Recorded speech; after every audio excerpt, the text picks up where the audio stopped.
नमस्कार सर. नमस्कार sir. इन्व्हिटी अकॅडमीच्या YouTube चॅनलवर आपले स्वागत करतो. नमस्कार मित्रांनो, आज आपल्यासोबत राहुल कुलकर्णी सर आहेत. राहुल कुलकर्णी सर 2022च्या SR सब रजिस्ट्रार या पदासाठी त्यांची महाराष्ट्रातनं 18व्या क्रमांकातनं ओपन जनरलमधून निवड झालेली आहे.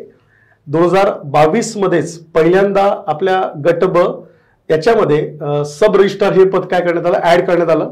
त्यामुळे एकूण हे पदाबाबतची माहिती, हे पद कसं आहे, या पदाची रूपरेषा काय असते, अशी बऱ्याच क्युरियोसिटी होते. काही लेक्चर्स आपल्या युट्यूबवर पण तुम्हाला दिसतील, काही मी पण केलेली आहे. पण प्रत्यक्ष सब रजिस्ट्रार म्हणजे नेमकं त्याच्या काय असणार, त्यांचं एकूण काम काय असतं. आणि त्यातही आता पहिलं आपलं होतं STI ASO आणि PSI असे 3 पद आपल्या या परीक्षामार्फत भरले जायचे. कंबाईन ग्रुप बी त्याला म्हणतोय. मग त्यात PSI ठीक आहे, ज्या मुलांना युनिफॉर्मची आवड आहे. पण दुसरे काही विद्यार्थी जे STI ज्यांना वाटतं की ऑफिस वर्क आणि पुढच्या परीक्षांचा अभ्यास, त्यानंतर ASO, पण ASO परत एक चॅलेंज आहे की मुंबईत राहावं लागतं. आणि त्याच्यात मग सब रजिस्ट्रार हे आपलं काय आलं, नवीन पद आलं. आणि आता मला बहुतांश मुलांचा, त्यात सिनियर मुलं ज्यांनी MPSC 2-4 अटेम्प्ट दिले, मेन्स दिलेले आहे, ती बरीच मुलं या पदाला प्रेफर करते. त्याला आम्ही सब रजिस्ट्रार म्हणतो. ती उत्सुकता आहे की सब रजिस्ट्रार हे पद काय आहे. आणि मग सब रजिस्ट्रार या पदाचा बद्दलची माहिती तर घेऊच या, पण राहुल सरांचा एक हा प्रवास आहे अभ्यासाचा. आता आपण बघतोय या स्पर्धा परीक्षांमध्ये आपले बरेच वर्ष जातात आहे. आपण सगळं करिअर तिथं पडायला लावतोय आणि शेवटी त्याचं आउटपुट कधी निघेल, काय निघेल, रिझल्ट काय असेल, हे खरंच अनप्रेडिक्टेबल क्षेत्र होऊन बसलेलं आहे.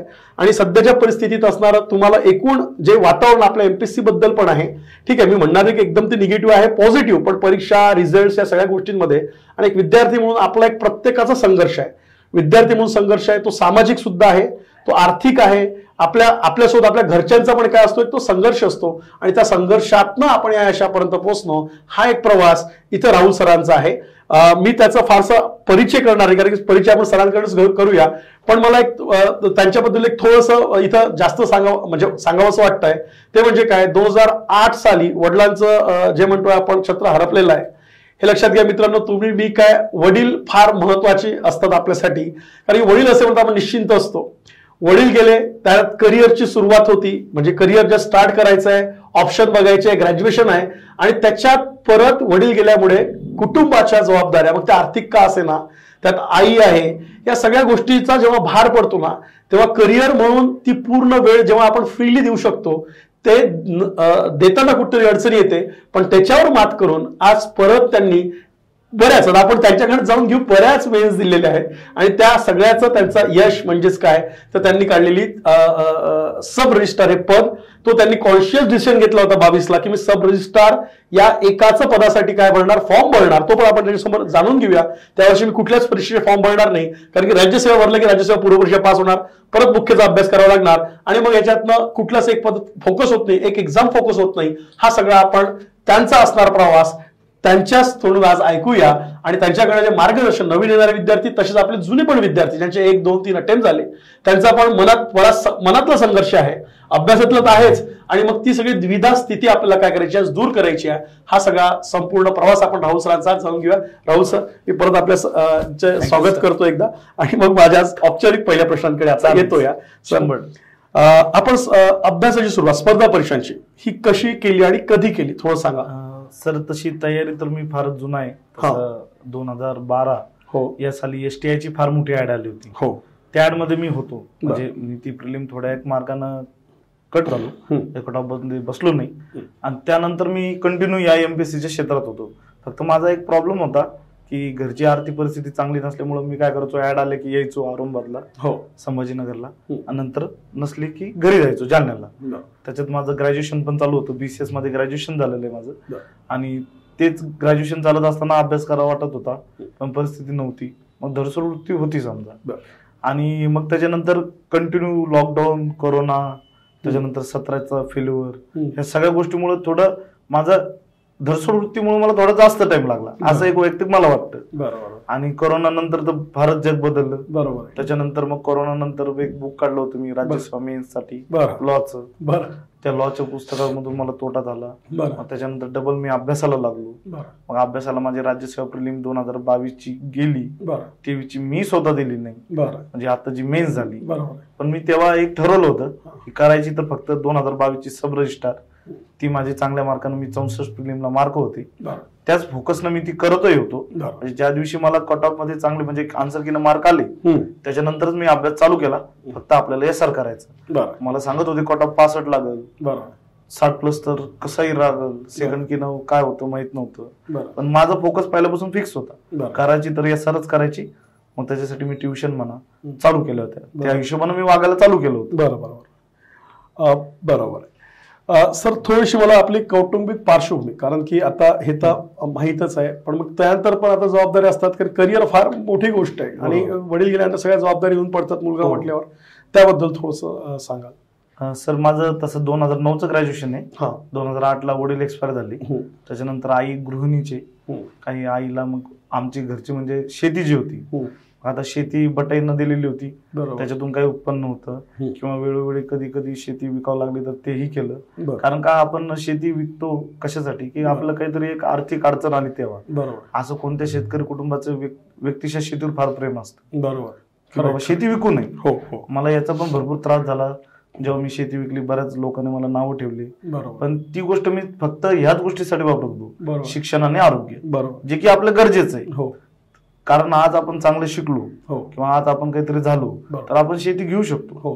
बरोबर आहे. पण आपण जर टाइम गेला तर तो पिरियड कधी भरून येणार नाही आणि आपण चुकीची गोष्ट करत नव्हतो.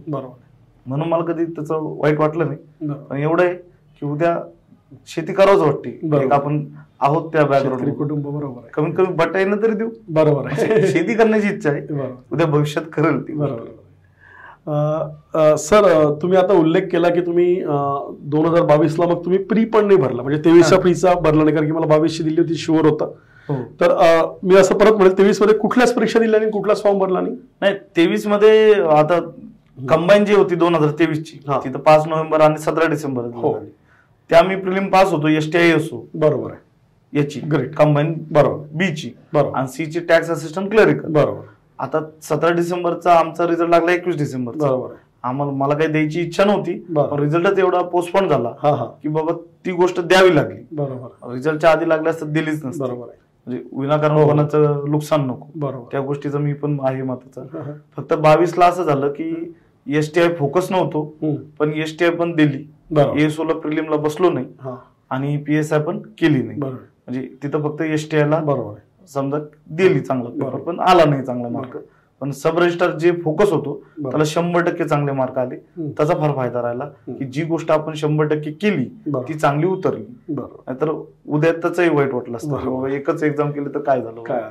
पण तसं कधी तोटा होत नाही. बऱ्याच जणांच्या ऐकण्यातून हेच होतं, बरोबर, एक एक्झाम फोकस राहिली 100% यश भेटतं. तशानुसार वागा, आणि ते मला आउटपुट मध्ये आलं ह्या वर्षी. आता हा प्रश्न म्हणजे जसं म्हणतात ना, गमतीचा भाग म्हणून म्हणतोय की स्त्रियांना वय नाही विचारायला पाहिजे, मुलींना वय विचारायला पाहिजे, आणि MPSCच्या मुलांना UPSC मुलांना अटेम्प्ट कितवा हे विचारायला नाही पाहिजे. पण तरी एक जस्ट जनरल म्हणून, कारण मला हे याच्यासाठी म्हणायचं आहे कारण की आता नवीन विद्यार्थी आहेत, मान्य नवीन विद्यार्थी पास पण होतात पहिल्या अटेम्प्ट मध्ये, पण इनपुटचा विचारच करत नाही. सध्या जे वातावरण बाहेर आहेत ना, मुलांना शॉर्टकट, ऍड आल्यावर मी अभ्यास करेल, ऍड आल्यावर मी पास झालो पाहिजे. आणि प्रश्न जसे असतात आता युट्यूबवर आणि आम्ही जेव्हा जातो ना की सर मी आता अभ्यास चालू केला मी पास होईल का, तर जर्नी समजूनच घेत नाही. तो अभ्यास किती लागतो, स्ट्रॉंग कॉम्पिटिशन किती आहे, जुने मुलं आहे त्यांनी इतके वर्ष तिथं कष्ट घेतले आहे. तर मला म्हणून त्या अनुषंगाने विचारलं की तू अटेम्प्ट होता आणि अजून किती अटेम्प्ट सगळ्या परीक्षांचे म्हणून तुम्ही किती दिले, असा एक अंदाज. सर तसं अटेम्प्ट जर काउंट केला तर एक 19 आहे. बरं, सगळ्या परीक्षा मिळून. हा, सगळ्या परीक्षा मिळून.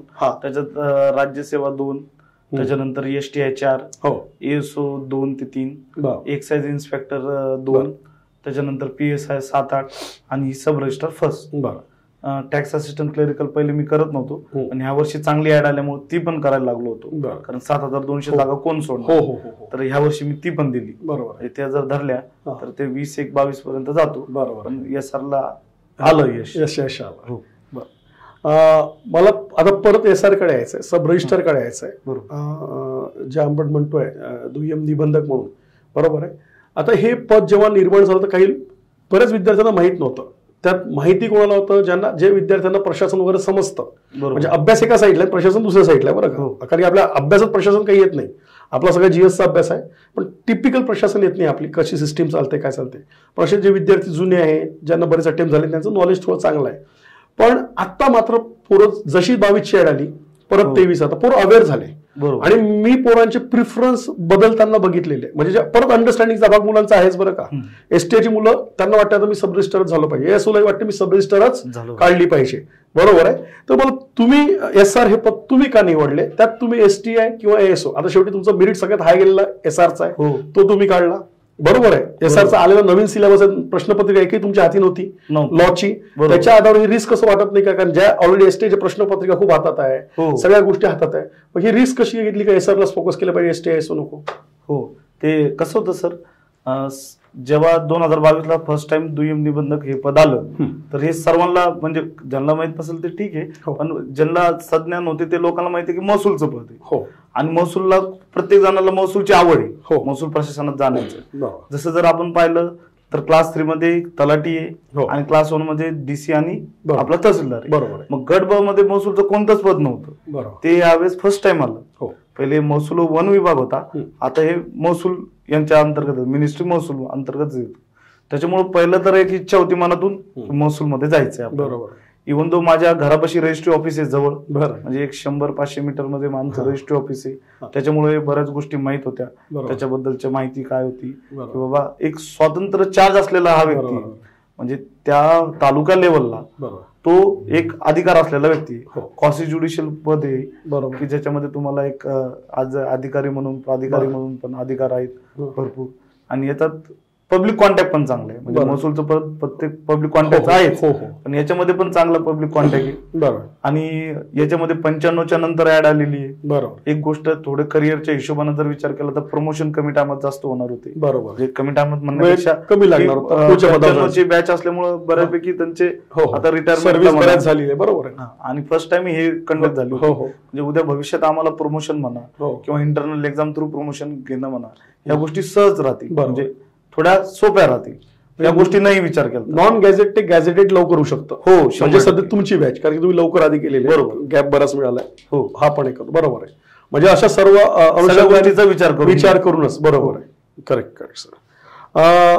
मला म्हणजे थोडक्यात एक जाता परत, म्हणजे तुम्ही झालेले आहात, तुम्ही ऑलरेडी कायद्याचा अभ्यास करून, म्हणजे ती आता पुढच्या एक्झाम मध्ये परत कायदा कॉमन झालेला आहे, हो, त्याच्यामध्ये इन डिटेल कायदे येणारच नाही, म्हणजे सब रजिस्टरचा तुम्ही ऑलरेडी अभ्यास केला आहे की वर्किंग कसं चालतं, आता तुमचं ट्रेनिंग आहेच, ते तर नंतरच आहे, पण मला तरी एकदा आपल्याकडे जाणून घ्यायचं आहे की या पदाची एकदा कामाची रूपरेषा काय आहे.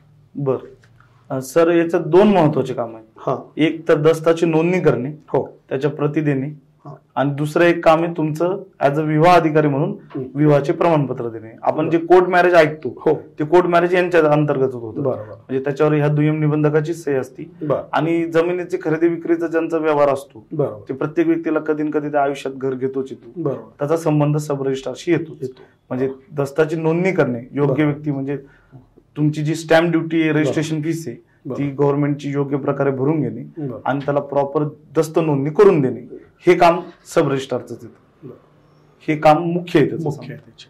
आणि मग त्या पोस्टिंग्स किंवा हे कुठे असतं, म्हणजे त्याचे त्या स्वतंत्र कारभार असतो की मग कुठल्या ऑफिसमध्ये असोसिएट असून असं असतं. सर, तालुका लेवलला जर असेल तर त्याला स्वतंत्र प्रभार असतो, पण जर तो सिटी लेवल जिल्हा लेवलला असेल तर त्याला म्हणजे सेकंड प्रमोशन, फर्स्ट प्रमोशन ते असतं, जिल्हा निबंधक, दुय्यम निबंधक श्रेणी 2, हे वर्ग 2चं पद आहे. म्हणजे दुय्यम निबंधकचं पहिलं प्रमोशन दुय्यम निबंधक वर्ग 2 हे आहे, आणि मग जिल्हा लेवलला जो असतो तो जिल्हा निबंधक असतो, त्याला मुद्रांक जिल्हा अधिकारी पण म्हणतात, म्हणजे ते सेकंड प्रमोशन. सिटी लेवलला म्हणलं तर त्यांना स्वतंत्र प्रभार नसतो, आणि तालुका लेवलला बऱ्यापैकी असतो, म्हणजे तेच असतात हेड, असं म्हणलं तरी झालं. आता मी असं म्हणणार नाही की सरांना वेतन बद्दल सांगा, वेतन चांगलंच असतं, शासकीय सेवांमध्ये शाश्वती आहे वेतनाची, बरोबर ना, आणि लोकांसोबत जुळून काम करण्याची संधी आहे, म्हणून तर आपण सर्व शासकीय सेवांचा काय करतो, एक करिअर म्हणून त्याचा विचार करतो, त्यात म्हणून कष्ट आहे, कॉम्पिटिशन आहे, सगळ्याच गोष्टी आहे. मला असं म्हणायचं की सर, नवीन विद्यार्थी, आता म्हणजे मी एसआरच्याच अँगलनी विचारत नाहीये, मला नवीन कंबाईन ग्रुप बी करणारे विद्यार्थी, बरोबर आहे, तर यांना बराच, आता नवीन विद्यार्थ्यांमध्ये आता तुम्ही स्वतः अभ्यास केला, अभ्यासातनं तुम्ही यश म्हणजे आउटपुट आलाय तुमच्याकडे, तुम्हाला ऑल माहिती चुका कुठं काय झाल्या, कशा झाल्या, मी त्या दृष्टीने पहिले असं विचारलं तुम्हाला, पहिले मग नवीन जुन्या विद्यार्थ्यांसाठी विचारतो की नवीन विद्यार्थ्यांनी नेमकी सुरुवात कशी केली पाहिजे अभ्यासाची. बरं सर, नवीन विद्यार्थ्याचं काय होतं की त्याला कमी टायमात सक्सेस पाहिजे असतं, हो, सर्वप्रथम. आणि गोष्ट कशी होती की आता बरं आहे की ऑनलाईन मीडिया आहे. हो. इव्हन 2019च्या नंतर बरेच चेंजेस झाले. जे पुण्यासारखे क्लासेस होते जे त्यांना ऑफलाईन शिवाय भेटत नव्हती ते ऑनलाईन झाली. आज त्यांच्याकडे सोर्सेस जास्त आहे. हो. म्हणजे त्यांना साहजिकच आहे की त्यांना कमी टाइमात सक्सेस भेटलही, पण एक मेहनतीचा जो टाइम ड्युरेशन आहे तर तेवढं तुम्हाला करावंच लागतं. बरोबर. म्हणजे जर तुम्ही पूर्व म्हणताय की मला सगळ्या प्रिलिम पास व्हायच्या, म्हणजे सब रजिस्ट्रार पदाच्या, STI सगळ्या पदाच्या पास व्हायच्या, तर तुमचे कमांडिंग एरियात ठरलेले. बरोबर. इव्हन तर तुम्हाला मेन्स जर क्लिअर करायचीच आहे फर्स्ट अटेम्प्ट मध्ये, तिथेही तुम्हाला काही विषय जे तुमचे परफेक्टच पाहिजे. म्हणजे मराठी इंग्लिश त्याच्यात फार महत्वाचं आहे. पहिला पेपर GS ला तुम्हाला 60-65 ऍव्हरेज मार्क घेतले तर चालतं, पण तुम्हाला पद पाहिजे असेल चांगल्यात चांगलं तर तिथे 80 मार्क कसे पडतील, 80+ कसे पडतील पहिल्या पेपरला हे पाहावं लागतं मेन्स साठी. पूर्वसाठी पण तसंच आहे. जर तुम्हाला चांगल्या पदाचे प्रिलिम पास व्हायचे आहेत तर तुमचे जे काही सब्जेक्ट आहेत महत्वाचे त्याच्यात तुमचे चांगले मार्क यायला पाहिजे. जसं की तुम्ही म्हणू शकता करंट, त्याच्यानंतर मॅथ, सायन्स, हे मार्क कसे आहेत सगळ्याला पडत नाही. बरोबर. हे मार्क जर तुम्ही घेऊ शकले तर साहजिकच सेकंड केला तुम्हाला तोटा कमी होतो. बरोबर. इव्हन दो तुमचा कट ऑफ मध्ये चांगले चान्सेस राहतात, कारण हे मार्क सगळ्याला पडत नाही. बरोबर. हे तुम्हाला प्लस पॉईंट आहे, ही लीड आहे तुमच्या मार्काची. इव्हन दो तुम्हाला इतिहास, भूगोल, पॉलिटी, इकॉनॉमिक्स हे ऍव्हरेज मार्क आहेत, सगळ्याला घेतातच.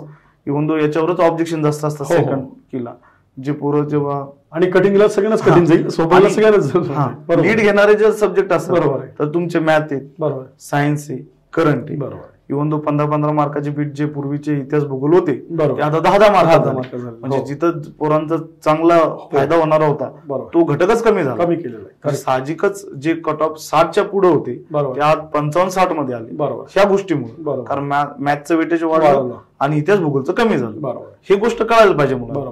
म्हणजे प्रिलिम साठी काय करायला पाहिजे हे गोष्ट कळायला पाहिजे, मुख्यसाठी काय करायला पाहिजे हे गोष्ट कळायला पाहिजे. आता सोर्सेस अवेलेबल झाल्यामुळे साहजिकच आहे त्याला कमी ड्युरेशन लागणार आहे, 2-3 अटेम्प्ट मध्ये होऊ शकतात, ह्या गोष्टी होऊ शकतात त्यांच्या. बरोबर, असं वाटतं मला. बरोबर. मग आता पुढचा प्रश्न आहे जुन्या विद्यार्थ्यांना. मी त्यातही जुने असे म्हणतोय जे खरंच काही मार्कांनी नापास होतात, म्हणजे प्री क्वालिफाय होत नाही, त्यातले काही प्री होतात, मेन्स होत नाही. कारण की आपल्या सर्वांना माहिती आहे आता की प्री कठीण आहे उलट.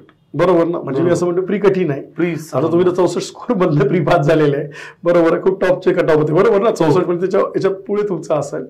पण मला असं म्हणायचं आहे की मग त्या विद्यार्थ्यांना इम्प्रूव्ह करायचंय स्वतःला, किंवा त्यांनी आता म्हणजे मेंटली पण आणि अभ्यासाच्या दृष्टीने पण, बरोबर, हे कसं त्यांना हे करता येईल. आता जे जुने विद्यार्थी आहे, हो, आता यांचं कसं राहतं की एक वयानुसार एक प्रेशर येत राहतं. एक आर्थिकही असतं, सामाजिकही असतं.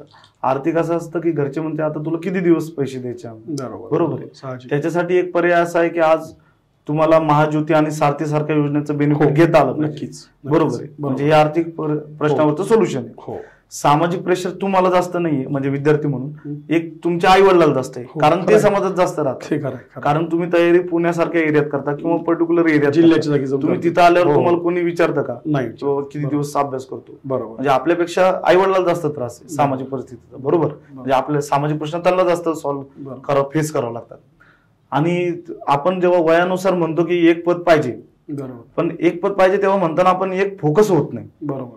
म्हणजे काय म्हणतो की वय झालं आता मला लग्न करायचं किंवा काही पण करायचं असेल, पुढचं आयुष्य जगायचं असेल, तो म्हणतो एक कोणतं तरी छोटं मोठं का पद पाहिजे, म्हणजे मी पुढचा अभ्यास चांगल्या प्रकारे करू शकतो. म्हणजे त्याचा अर्थ हाच आहे की तुम्ही तुमच्या ज्या चुका झालेल्या आहेत त्याच्यावर एक काम करणं आणि एकच एक्झाम फोकस राहणं. बरोबर. आता साहजिकच काय होतं की अनुभवानुसार आपण म्हणायला लागतो की मी सगळे एक्झाम देऊ शकतो, आणि आहेत पण तसे काही मुलांचे, पण प्रत्येकालाच ते जमू शकेल असं नाही. मला एक वैयक्तिक वाटतं माझ्या एक अनुभवातून, एक जर एक्झाम फोकस राहिली, त्याच्यावर तुम्ही जर योग्य कार्य केलं प्रिलिमला, मेन्सला, तर 100% तुम्हाला आउटपुट येतच, त्याच्यात फेल्युअर कमी. बरोबर. हे जुन्या लोकांकडून पण आहे का माझ्या आधी, ते पण तेच म्हणतात की एक एक्झाम फोकस राहा. त्याच जर सांगायचं म्हणलं तर मी यावर्षी कोणत्या एक्झाम दिल्या नाही. एक माझे फॉर्म भरले होते सगळे, 2023 ची राज्यसेवा दिली नाही, जालना सेंटर होतं, बरोबर, तलाठी दिली नाही, वर्धा सेंटर होतं, करनिर्धारा दिली नाही, धुळे सेंटर होतं, बरोबर. म्हणजे हे सेंटर मला लांब आलते, ती ड्युरेशन सब रजिस्टरच्या पिरियड मध्ये, म्हणून मी काही गेलो नाही. बरोबर. पण त्याचा फायदा राहिला. आज मला त्याचा काही वाईट वाटत नाही, कारण माझ्या सोबतच्या बॅचचे दोन्हीकडे सिलेक्शन झालेले आहेत, तलाठीमध्ये पण आहेत, पण कोणती आपण एकच पोस्ट घेणार आहे. बरोबर. आजच्या भविष्यात. आणि मला हे माहित होतं की माझ्यासाठी ही योग्य पोस्ट, बरोबर, माझी ही चॉईस पोस्ट असल्यामुळे होती, त्याच्यामुळे मी याला फोकस राहून फायदा राहिला. नक्की सर. आता प्री आणि मेन्स अभ्यास एकत्रित करू. आता मी पण मार्गदर्शन म्हणून सांगतो, पण ते वर्षभरचं प्रिपरेशन असतं. परत अगेन मुलं आता म्हणजे हे जनरली ट्रेंड पडलेला आहे, ऍड आल्यावर मुलं अभ्यासाला लागतात, ऍड आल्यावर मुलं अभ्यासाला, आणि नवीन मुलं असतात. मग ते परत आपलं आधी पण तुम्ही म्हटलेच आहे की असं ते सोपं नाही आहे. पण तरी पूर्व आणि मुख्यचा एक्झॅक्ट स्ट्रॅटेजीचा फरक काय केला पाहिजे किंवा असला पाहिजे अभ्यास करताना? आता एक तर चांगली गोष्ट झाली की मेन्सचा सिलेबस एकच आहे. बरोबर आहे. म्हणजे PSI, STI, SO, सब रजिस्टरला वेगळा वेगळा होता पेपर 2. बरोबर. आणि आजचा पेपर 2 सगळ्यांसाठी कॉमन झाला. बरोबर. आणि इव्हन दो त्याच्यातले जे घटक झाले पाहिले तर पूर्वचे आणि मुख्यचे सेम आहेत, फक्त एक डेप्थनेस वेगळी आहे. बाबा आज घटक जे आहेत काही मेन्सचे घटक आलेले आहेत, राज्यसेवा मेन्सचे घटक तुम्हाला मुख्यमध्ये दिसत आहेत. बरोबर पेपर 2 ला. पण ह्या पेपर 2 मध्ये आणि पेपर आपला प्रिलिमचा बरेच साम्य आहे सिलेबस मध्ये. कंटेंट जर तुम्ही जे रेग्युलरचे बुक लिस्ट, आता सगळीकडे मुलांचं हेच असतं बुक लिस्ट कोणती ती सांगा. महाराष्ट्रातला 90%, बरोबर तसं तर 99%, पण 90% 90% जनता सेम बुक वापरतात. त्याच्यात काही चेंजेस नाही. बरोबर.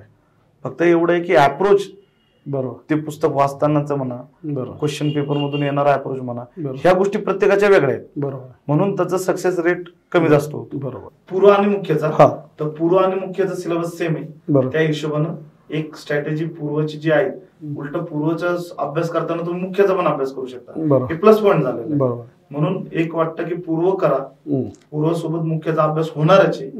मुख्याचा पेपर 1 बद्दल काही करू नका. म्हणजे मराठी इंग्लिशला आता सध्या नादी लागण्यात अर्थ नाही. तुम्हाला जरी टाइम ड्युरेशन 3-3.5 महिन्याचा भेटतोय आता, पण तेवढ्या याच्यातही मराठी इंग्लिश चांगल्या प्रकारे होऊ शकतं. एकच वाटतं की आता पूर्व सोबत पेपर 2 होतो, त्याच्यातले घटक तुम्ही आता करू शकता, तेवढं करणं अपेक्षित.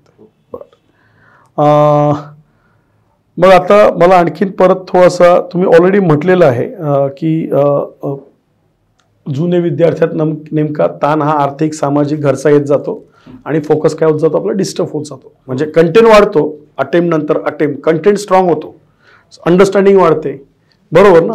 पण तरी इम्प्रूव्हमेंट का होत नसावी मग? जर आपला कंटेंट एका साईडने वाढतोय, बरोबर आहे, पहिल्या अटेम्प्टपेक्षा दुसऱ्या अटेम्प्टला रिडिंग वाढलं आहे, रिव्हिजन वाढलेले आहे, ठीक आहे, एक्सपिरियन्स आहे मागच्या याचा, पण तरी मग मार्कांची इम्प्रूव्हमेंट कधी कधी होत नाही, असं का होतंय? सर ते स्ट्रेस आहे. बरं. वयाच्या नुसार येणाऱ्या गोष्टी, ते स्ट्रेस आहे. त्या स्ट्रेसवर तुम्ही पर्टिक्युलरली फिजिकल फिटनेस ठेवून हँडल करू शकता. इव्हन दो तुम्ही जे विषय करत नव्हते, ज्याला घाबर होते, आता ऑनलाईनचा एक फायदा आहे. समजा आता माझं वय जास्त असल्यामुळे मला कोणत्या क्लासमध्ये जाऊन बसायला लाज वाटते, बरोबर, किंवा मला आवडत नाही ते, तर त्याचा एक ऑनलाईन मध्ये तुम्ही सबस्क्रिप्शन घ्या ना. बरोबर. जो विषय करत नाही, बरोबर, त्या विषयातून तुम्हाला न करता तोटा होणार हे माहिती आहे, बरोबर, तर त्याच्यावर एक ऑप्शन आहे ना आता. बरोबर. ऑनलाईन तुम्ही कोणाचाही क्लास घेऊ शकता किंवा त्याच्यामध्ये तुम्ही डिस्कशन थ्रू इम्प्रूव्हमेंट करू शकता. आता आपण कधी डिस्कशन करताना असे विषय घेतो जे सर्वांना येतात, बरोबर, तुम्ही त्या विषयामध्ये काम करा ना. डिस्कशन मध्ये तुम्ही जो येत नाही, अवघड आहे, ज्याला भरपूर टाइम लागू शकतो, बरोबर, ज्याच्यामध्ये एखाद्याची चांगली अंडरस्टँडिंग आहे, तो आपल्याला बेनिफिट देऊ शकतो, तो सांगण्याची इच्छा आहे त्याला, ह्या गोष्टी करायला पाहिजे. बरोबर. म्हणजे जर तुम्हाला इम्प्रूव्हमेंट केली तर तुम्हाला सक्सेस भेटणार आहे, ही सर्वात महत्वाची गोष्ट.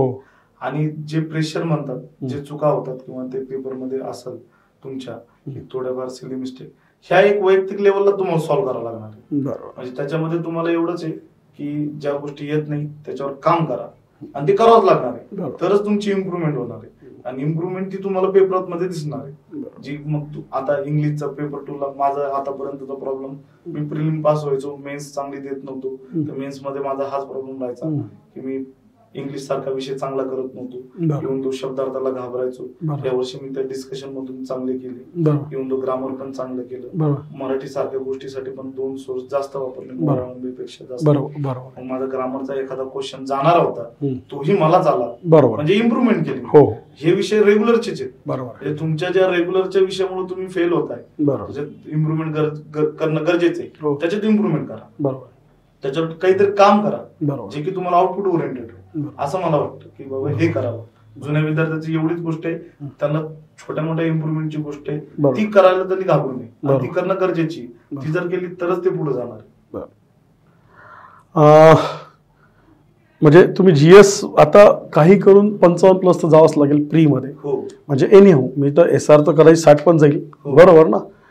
तर तुम्ही आधी सांगितलंय की स्पेसिफिक सायन्स तुमचं असणारं करंट किंवा मॅथ्स आणि मेंटल ॲबिलिटी, आता त्याला जवळजवळ ते 20 आणि 30 50चा जो वेटेज त्या 3 विषय घेऊन जातात, बरोबर ना. पण परत मग आता जे मला विद्यार्थ्यांचं समजतं किंवा ऐकू येतं नेहमीच, म्हणजे नवीन विद्यार्थी बरं का, पण त्याला इम्प्रूव्हमेंट, आता मला सपोज मी नवीन आहे पण मला पण ते व्हायचं आहे पास, तर मी अशाने म्हणतोय की तिथं मग मॅथ्स आणि जनरल सायन्स आणि करंट, आता हे तिन्ही कठीण विषयाची लेवल आहे ऍक्च्युअली, बरोबर आहे. बाकी इतिहास भूगोल सगळ्यांनाच येतं, सोपं वाटतं म्हणून मुलं ते जास्त करतात, ऐकायला आनंद येतं, समजायला आनंद येतं, मुलं त्यातच गुंततात सगळे आणि हे दुर्लक्षित होतात. पण या 3 विषयासाठी काही वेगळं स्ट्रॅटेजी सांगू शकाल की काय केलं पाहिजे आणखीसाठी? चालेल ना सर. तर करंट सारखा विषय जो आहे, आता करंट सारखा विषय, त्याच्यात एक सर्वात चांगली गोष्ट आहे की तुम्ही कुठेतरी लिंक आहे, पेपर थ्रू म्हणा, डेली न्यूज मध्ये, टीव्ही थ्रू म्हणा, एक एवढंच आहे की तुम्हाला करंट किती करायचं हे प्रॉपर माहित पाहिजे आणि कोणत्या सोर्सेस मधून करायचं. जर तुमचं सोर्स आणि तुम्हाला कंटेंट किती करायचं हे माहित नसेल तर करंट तुम्हाला तोटा देतो. आता 1-1.5 वर्षाचं तुम्हाला करंट करावं लागतंय. ऍज अ जीएस सारखा टॉपिक झालेला आहे की आता असं नाही राहिलं की शेवटच्या 1 महिन्यात मी करंट घेऊन बसतो, 8 दिवसात करंट करतो, तसं नाही गोष्ट राहील. आता करंट सारख्याही टॉपिक साठी तुम्हाला चांगलं टाइम देणं अपेक्षित आहे. इव्हन तर तुम्ही 1.5 वर्षाचं करंट करा. आज 16 जूनला एक्झाम आहे, म्हणजे आज 1.5 वर्षाचं करंट करणं अपेक्षित आहे. 1 जानेवारी 2023 ते 16 जून 2024 पर्यंत, इव्हन तो 1 महिना आधी जे काही प्रिंट मे पर्यंत तुम्हाला करणं करंट अपेक्षित आहे. त्याच्यासाठी सोर्सेस काय मार्केटमध्ये 3च आहे, अभिनव म्हणा, सिम्प्लिफाईड, यशाची परिक्रमा. कोणतेही 2 सोर्स वापरायला याच्यासाठी हवे, कारण 75% डेटा सर्वीकडे समान, पण 25% डेटा जो दुसरा भेटतो, ज्याच्यावर क्वेश्चन आला तर तुम्हाला भीती वाटत नाही, कारण तुमच्याकडे तेवढा सोर्स स्ट्रॉंग झालेला असतो. मी स्वतः सिम्प्लिफाईड आणि यशाची परिक्रमा वापरायचो, त्या दोन्हीचा मला नेहमी फायदा झाला. बरोबर. इव्हन दो करंट सारख्या सब्जेक्ट मध्ये माझे प्रिलिमलाच 12 का 13 मार्क आहेत. ग्रेट. म्हणजे 15 पैकी आपण म्हणतो की करंट सारखा मार्क देणारच घटक, बरोबर, ते तुमच्या हक्काचे मार्क असल्यावर, बरोबर. हे झालं समजा करंट साठी. बरोबर. दुसरी गोष्ट राहिली सायन्स साठी. आता सायन्सचा प्रॉब्लेम काय आहे की सायन्स मध्ये आपल्या मुलांचे सर्वात पहिले पीवायक्यू वर चांगले करत नाही. बरोबर. खास म्हणजे पीवायक्यू तुमचा कोणताही असेल, बरोबर, तो जायला नाही पाहिजे. बरोबर.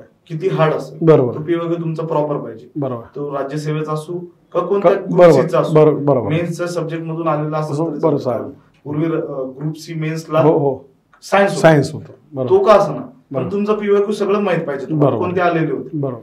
दुसरी गोष्ट तुमचं स्टेट बोर्ड. आता स्टेट बोर्ड काय की तुम्हाला 100% की 15 क्वेश्चन पैकी स्टेट बोर्डवर तुम्हाला मिनिमम 5 ते 8 क्वेश्चन सापडणार, मिनिमम 5, जास्तीत जास्त 8. हे तुमच्या हक्काचे मार्क आहेत, हे तुम्ही घ्यायलाच पाहिजे. हे मार्क गेले तर म्हणजे तोटाचे. बरोबर. म्हणजे आज आपण म्हणतो की बाबा सायन्सला माझं मिनिमम मार्क किती पडावं, बरोबर, कमीत कमी 8 तरी पडेल, 8 तरी पडेल, बरोबर, बरोबर, बिलो द ऍव्हरेज नाही पाहिजे. मग याच्यासाठी तुम्ही पीवायक्यू, स्टेट बोर्ड आणि मार्केटमध्ये असलेले सोर्स. आता कधी कधी काय होतं की आपण मार्केटमधल्या सोर्सवर 100% डिपेंड होतो. आपली स्वतः वैयक्तिक त्याच्या पुढे जाऊन करायची काहीच इच्छा नसते की सर्वजण हे वापरतात, आपण याच्यातून नाही आलं तर सगळ्यालाच नाही येणार. पण अशी एक इच्छा स्वतःची पाहिजे की याच्यातून सर्वांना नाही मार्क पडले तर मला जर पडणार असेल तर मी एक्स्ट्रा काय करतो, बरोबर, हे करत नाही. हे करायला पाहिजे. म्हणजे तुम्ही एक 11वी 12वीची एनसीईआरटी स्वतः करा, मग ते तुम्ही डिस्कशन म्हणून युट्यूबला पण बरेच ऑनलाईन चॅनलवर, म्हणजे आपल्या नाही तर तुम्ही बाहेरच्या चॅनल, बरोबर, तुम्हाला 11वी स्टेट बोर्ड पाहिलं तुम्ही, सीबीएसई टाकलं सर, सर्व लिंकच बरोबर, तुम्ही करू शकता ना. बरोबर. म्हणजे तुम्ही करायला पाहिजे सायन्सची. आणि मॅथची गोष्ट अशी आहे, मॅथ 20 मार्काला घटक आहे. आज तुम्हाला 15 क्वेश्चन तुम्ही अटेम्प्ट करणं साहजिक आहे. आज तुम्हाला येणार नाही, टाइम कन्झ्युमिंग असतील, तुम्ही ते सोडणार अपेक्षित.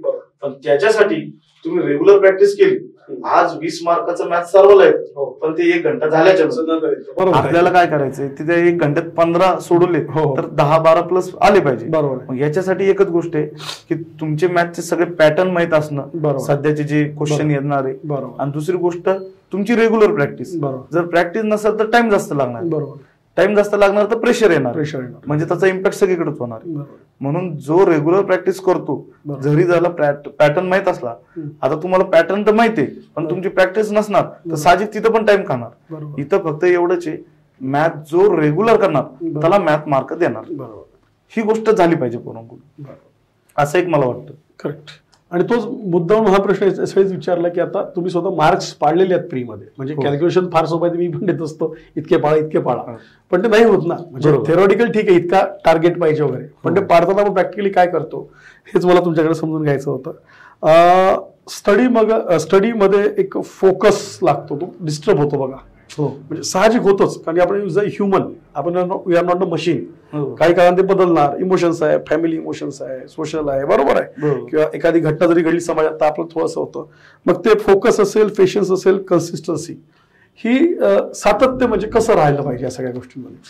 आता एक सातत्यामध्ये माझ्यासोबत ह्या वर्षी जे डिस्कशनला मित्र होते त्यांच्यामुळे फार राहिलं. ग्रेट.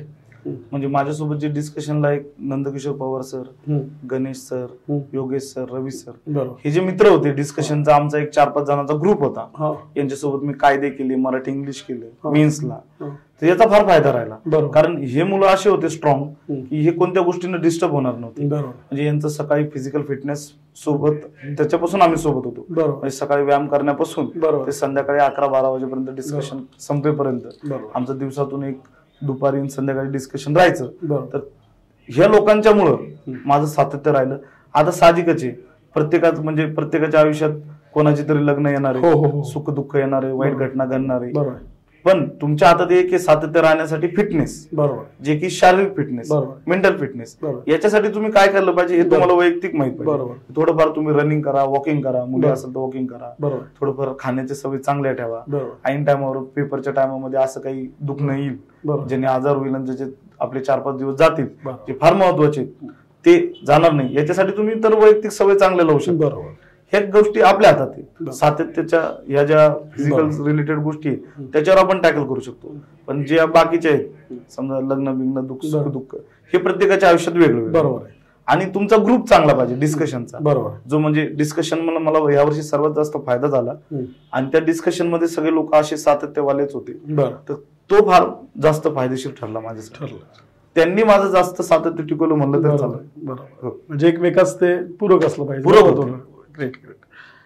आता परत मला ह्याच्याकडे यायचंय की आपला सिलेबस तसा बघितला दिसताना छोटा दिसतो, पण तो व्हास्ट आहे. बरोबर आहे.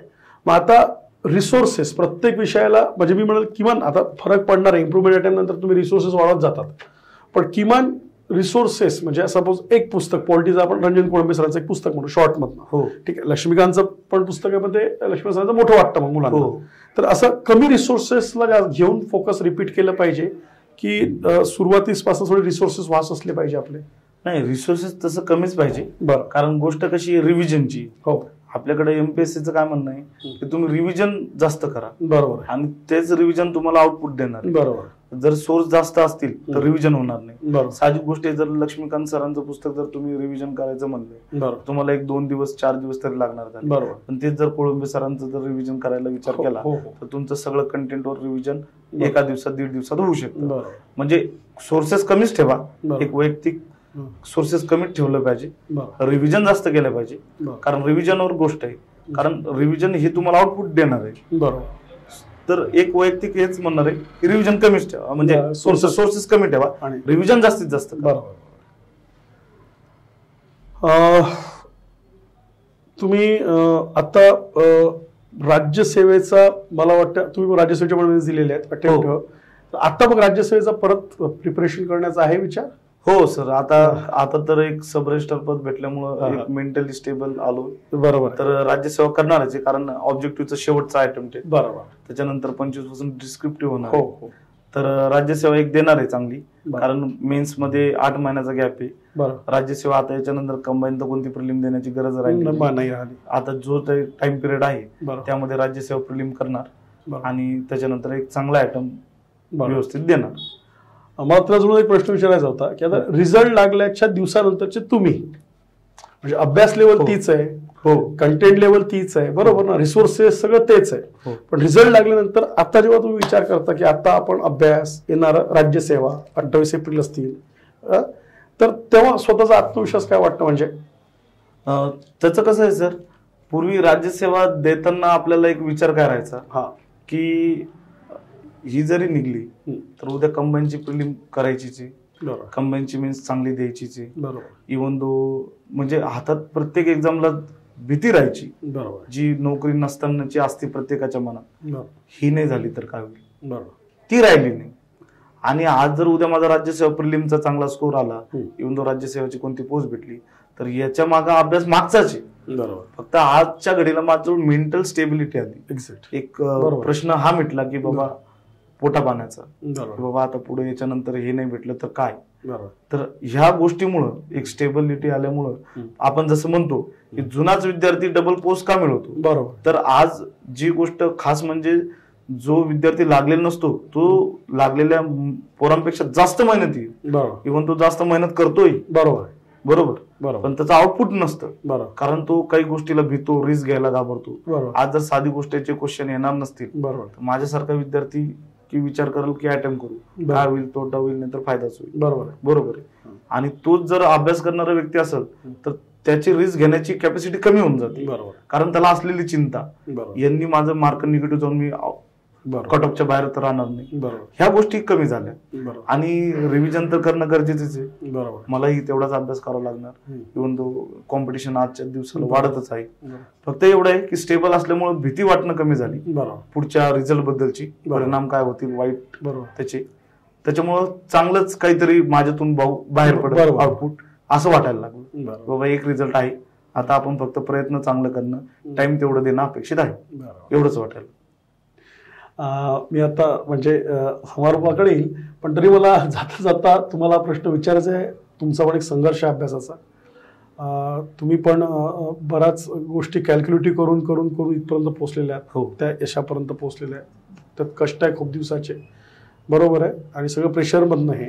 तर मला असं म्हणावं लागेल की परत एकदा जुन्या मुलांविषयी, कारण की आता नवीन मुलांना ठीक आहे, दिशा मलाही असं वाटतं की त्याला वेळ जावा लागतो, ह्या सगळ्या गोष्टीला संघर्ष आहे, वेळ आहे, अभ्यास आहे, इनपुट आहे, मग तो हे आहे.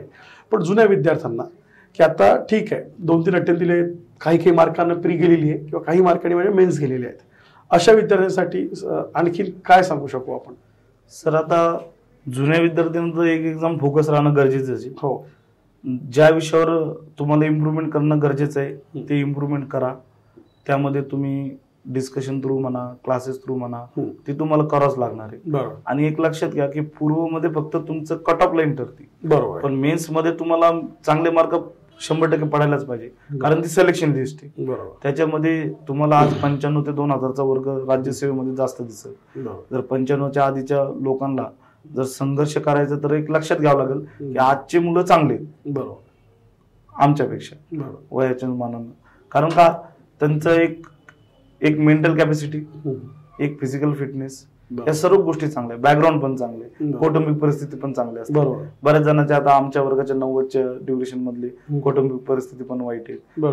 इव्हन दो 11वी-12वी पर्यंतचं एज्युकेशन पण BA बॅकग्राऊंड, लमसम, जिल्हा परिषद असं तर आहेच. त्याच्यामुळं तुम्हाला ऍज कॉम्पिटिशन आहे, या कॉम्पिटिशन मध्ये तुम्ही हे विचार करू शकत नाही की आज पुढचा व्यक्ती कसा आहे, म्हणजे कॉम्पिटिशन काय लेवलला येऊन गेलेली, त्या हिशोबाने प्रत्येक क्षेत्रात तुम्हाला इम्प्रूव्हमेंट करावं लागेल. जे तुमचे हार्ड आहे तिथे ऍव्हरेज तरी यावंच लागेल. बरोबर. आणि एकच एकदम फोकस राहण्याचा फायदा राहतो, कारण का तुम्ही तेवढं त्याला 100% देऊ शकता, आणि ते देणं गरजेचं आहे आजच्या काळानुसार. कारण जर तुम्ही मी सगळंच करतो असं म्हणलं तर हाती काही लागत. बरेच व्यक्ती पाहिले मी सोबतचे, इव्हन माझ्यासोबतच तसं झालेलं आहे. 2017ला मी सर्व मेन्स पास होतो, ही देतो ती देतो मेन्स, ही काढू शकतो. पहिलाच पेपर मराठी इंग्लिशचा चांगला न आल्यामुळे सगळ्याच एक्झाम फेल झालो. त्याच्यामुळे एक तर वाटतं की एक एक्झाम फोकस राहिलं, त्याच्यावर इम्प्रूव्हमेंट केली तर 100% आउटपुट येणारच आहे. फक्त इम्प्रूव्हमेंट करताना घाबरण्याचं कारण नाही, ती गरज आहे म्हणून करणं अत्यावश्यक आहे. मी आता बऱ्याच म्हणजे तुमच्या ह्याच्यातनं सगळा तुमचाही प्रवास, त्यानंतर जुनी मुलं, नवीन विद्यार्थी, अभ्यास, प्री आणि मेन्स, बऱ्याच विषयावर तुम्ही बोललात, सांगितलं, तुमचे अनुभव पण तुम्ही शेअर केले या गोष्टीने. मी फक्त शेवटाकडे येईल आणि मी परत एकदा येईलच की आता 16 जूनला परीक्षा आहे कंबाईनची, आणि मी म्हणेल 28 एप्रिलला पण आहे, बरोबर ना? बरोबर. तर आता मी असं गृहीत धरत नाही की जी मुलं अभ्यास सुरू करणार आहे, पण ज्यांनी सुरू केलेला आहे, ज्यांना माहित होतं 23 मध्ये 24ला तर ऍड येणारच आहे. 24ची परीक्षा काही असेल, इरिस्पेक्टिव्ह ऑफ पद आपल्याला माहित नसतं शुअर किती येणार आहे, पण काहीतरी पदांची जाहीर देणार आहे. मग आता असणारे 28 एप्रिल किंवा मग 16 जून, आणि 28 एप्रिल करता करता 16 जून दोन्ही होईल का, असं मला वाटतं. तुम्ही आपण म्हणजे मी समारोपच करेल परत हे करण्यापेक्षा, पण त्याच्यात तुम्ही विद्यार्थ्यांना सांगा की दोन्ही फोकस कसं करता येईल आणि दोन्हीमध्ये 16 जून पण होईल का 28 एप्रिलमध्ये. सर आता आपण बरंच फोकस 1 राहणं याच्यावर बोललो. हो, एक साहजिक गोष्ट आहे, प्रिलिम दोन्ही पास होताल तुम्ही. बरं. कारण 28 एप्रिल आणि 16 जून मध्ये 45 दिवसाचा गॅप. बरोबर. साहजिकच जो राज्यसेवा प्रिलिम चांगला करेल हो त्याला तेवढंच प्रकारे 16 जूनची सोपी जाणार किंवा तो डेडिकेटेड देऊ शकतो. पण प्रिलिम जरी सगळं पास झालं बरोबर तर 16 जूनच्या नंतर कंबाईनचीच एक्झाम मेन्स लवकर आहे. बरोबर. आणि डिसेंबरच्या एक्झाम मध्ये जी राहणार आहे बरोबर, म्हणजे तुम्हाला मेन्स मधला गॅप जो आहे तो 1.5-2 महिन्याचा आहे. बरोबर. आणि त्याच्यामध्ये साहजिकच अशा गोष्टी होणार की तुम्ही फोकस न एक राहिल्यामुळं कंबाईन प्रिलिम सर्व पास होतो. मराठी इंग्लिश केली, फक्त STI केली, सब रजिस्ट्रार केली, जो कॉमन सिलेबस आहे आता केली एक, मराठी इंग्लिश मध्ये कमी मार्क पडले, सिलेक्शन झालं नाही. उद्या GS चांगलं प्रॉपर केलं होतं, मराठी इंग्लिश केलंय, जेमतेम झालंय GS, मीन्स पण राज्यसेवा अशीच गेली. म्हणजे एक तर राज्यसेवेला HRD सारखा टॉपिक आहे जो की आपल्याला मेन्सला ग्रुप बीला तर नाहीच. बरोबर आहे. इव्हन तो डेप्थनेस तेवढी नाहीच. मेन्सच्या पेपर 2 ची सिलेबस असा नाहीये की तो राज्यसेवेचे पेपर कव्हर करतो. बरोबर. राज्यसेवेचं पण सिलेबस असा नाहीये जो की इकडच्या मराठी इंग्लिश चांगल्या प्रकारे कव्हर करतो. आज जर तुम्ही पाहिलं की मराठी इंग्लिशची ग्रुप बी ची कॉम्पिटिशन फार वेगळी राज्यसेवेपेक्षा. बरोबर. कारण तिथं राज्यसेवेच्या मुलाला 60-50 या रेंज मध्ये असला तरी तो समाधानी असतो. पण इथं आज 80 शिवाय सिलेक्शन. म्हणजे आज तुम्हाला कॉम्पिटिशन कुठे हे कळलं पाहिजे. प्रिलिम पास होता बरोबर, पण फोकस एक नसेल तर तोटा होईल. म्हणजे प्रिलिम पास होणं काही मोठी गोष्ट नाही. अशा प्रिलिम पास होऊन फक्त एक अनुभव राहील बरोबर, पण सिलेक्शन राहिलं महत्वाचं आजच्या घडीला, ते महत्वाचं आहे. त्यामुळे एकच एक्झाम राहावी असं मला वैयक्तिक वाटतं. म्हणजे बरोबर परत तोच सांगितलं की दोन्ही एक्झाम द्यायच्या का नाही द्यायच्या, द्या दोन्ही, पण त्यांचं सरांचं म्हणणं आहे की फोकस एकच असली पाहिजे. तुम्ही आज डिसाईड करायला पाहिजे 2024 मध्ये तुम्हाला PSI STI ASO किंवा SR व्हायचं आहे का, की तुम्हाला तहसीलदार नायब तहसीलदार डेप्युटी, त्यात जागाच नाही आल्या वर्षी ठीक आहे, पण येथील नातील माहित नाही की तुम्हाला राज्यसेवेतनं पद काढायचं. तुम्ही आत्ता डिसाईड करा. तुम्ही मनाची द्विधास्थिती करून आपण एक्झामला जायला नाही पाहिजे. आपल्या डोक्यात पाहिजे यावेळेस राज्यसेवा प्री पण पास व्हायची, राज्यसेवा मेन्स आयदर मी कंबाईन प्री पास होईल, कंबाईन मेन्स मधनं मी पोस्टच काढेल असं सरांनी सांगितलंय. म्हणून तो मुद्दाम प्रश्न विचारला की मुलांचे प्रश्न असतात एकाच एक्झाम दिली की दोन्ही कव्हर होईल का, पुढची देईल का. प्री पास होणं हा उद्देश नसावा, पोस्ट काढणं हा त्यातला काय असावा उद्देश असावा असं सर सांगतात आहे. तर नक्कीच सर तुम्ही म्हणजे फार कमी वेळात फार चांगल्या प्रकारे तुम्ही, आणि नक्कीच तुमची ही मुलाखत असेल, तुमचं विद्यार्थ्यांना प्रॅक्टिकल अप्रोचने केलेलं तुम्ही जे मार्गदर्शन आहे हे विद्यार्थ्यांना काही कामात येईल मी अशी अपेक्षा करतो. स्पेशली एक आणखीन की SR सब रजिस्ट्रार काय होतं त्याबद्दल पण सरांनी थोडक्यात सांगितलं. मी असं म्हणेल सरांचं ट्रेनिंग आणि जॉईन जेव्हा सर कधीतरी सुट्ट्या होईल सरांचं पोस्टिंग झाल्यावर, तेव्हा आपण सरांना परत एकदा निमंत्रण परत करूया, तेव्हा सर पूर्ण डिपार्टमेंट आणि याविषयी नक्कीच बोलतील.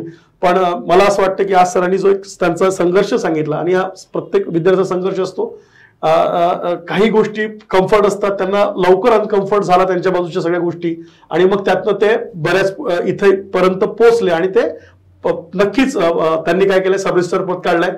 मी अपेक्षा करतो की 2025ला सर मी परत इथे बसू, आणि सर तेव्हा राज्यसेवेतले पद सरांकडे असेल, आणि आपण नक्कीच राज्यसेवेच्या पदाविषयी सरांकडनं माहिती समजून घेऊ, त्यात सरांना यश आलं असेल तर सर मी परत आपल्याला खूप खूप शुभेच्छा देतो. आणि फार फार धन्यवाद की आपण द इन्फिनिटी अकॅडमीच्या युट्यूब चॅनलवर आलात, आपल्या प्लॅटफॉर्मवर, आणि विद्यार्थ्यांशी संवाद साधला. Thank you so much. पुन्हा एकदा सर आभार मानतो. द कोर अकॅडमीने मला इथं बोलायला चान्स दिला. एक गोष्ट आहे की मला सर डाणे सर परिचयाचे माझे मित्र थ्रू झाले, त्यांनी एक चान्स दिला की मला इथं एक विद्यार्थ्यांना एक संवाद साधू शकेल, आणि कसं आहे अनुभव कुठेतरी शेअर झाला पाहिजे असं मला एक वैयक्तिक वाटतं. आणि त्याचा सामान्य जनतेला जे नवीन तयारी करणारे जुने असतील किंवा नवीन असतील, जास्तीत जास्त नवीन जणांना फायदा होईल याच्यासाठीच मला 2 शब्द बोला वाटले. तुम्ही छान झाला. धन्यवाद सर. धन्यवाद. कोर अकॅडमी तर्फे मला बोलवलं याच्याबद्दल पुन्हा एकदा धन्यवाद. नक्की सर. Thank you so much.